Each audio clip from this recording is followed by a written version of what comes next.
To get some of the juice.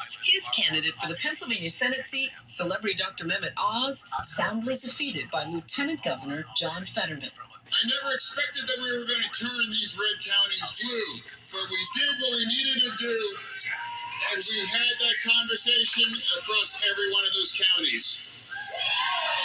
Trump's pick for governor of Pennsylvania, Doug Mastriano, one of the candidates who repeatedly lied about the 2020 election outcome, lost as well.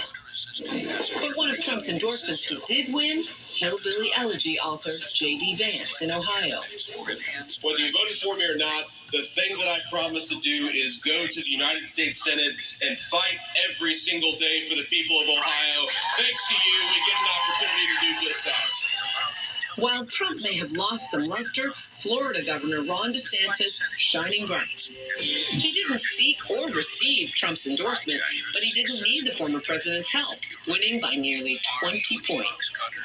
Thank you for a historic landslide victory!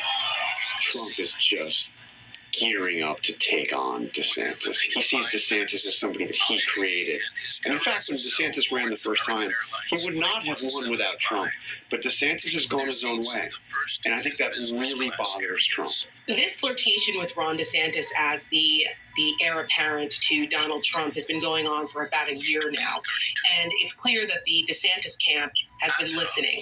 They are doing and engaging in things that look as though he's laying the foundation for a presidential run and to potentially challenge Donald Trump.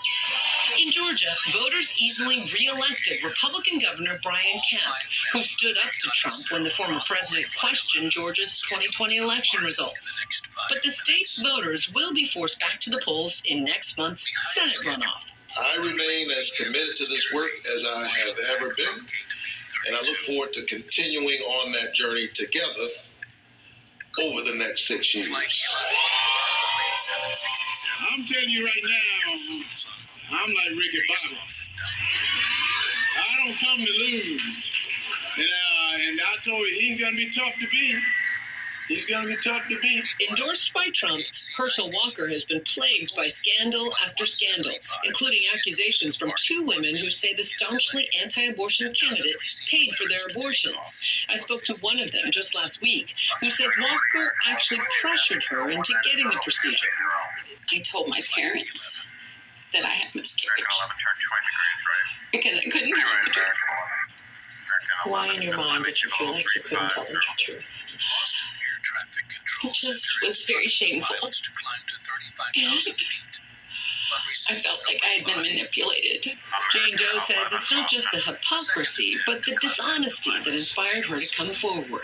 ABC News has not independently confirmed the other accuser's story. Walker has denied those claims, calling them lies, but voters still seem to be split on his competence for office. According to ABC News exit polling, about 33% of Georgia voters say that Walker shows good judgment, while more than 50% say the same of his opponent. We saw all the scandals, all the headlines, and it seemed to many Georgians that he was just too far out of the mainstream for them to want to pull that lever for us. Major social issues like abortion driving voters, especially suburban women, to the polls.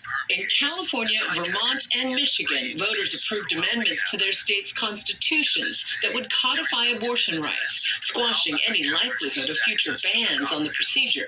Meanwhile, voters in Kentucky, a reliably red state, rejected a measure that would have prevented any legal challenges to that state's abortion ban. Hell hath no fury like women mobilizing to vote when their rights are at stake. And the Dobbs decision has clearly demonstrated that women voters were paying attention. They were not going to stand by and allow extremist positions to infringe on their personal rights and liberty for their own reproductive choices. The midterms were also full of historic firsts. Author and political newcomer Wes Moore, a Democrat, became the first black person elected governor in Maryland's history. He spoke to my colleague Lindsay Davis. It's remarkable. Last night I had a chance to, in my acceptance address, I honored my grandmother, who actually passed away last week at the age of 95, who was really the matriarch of my family. Despite us losing her last week,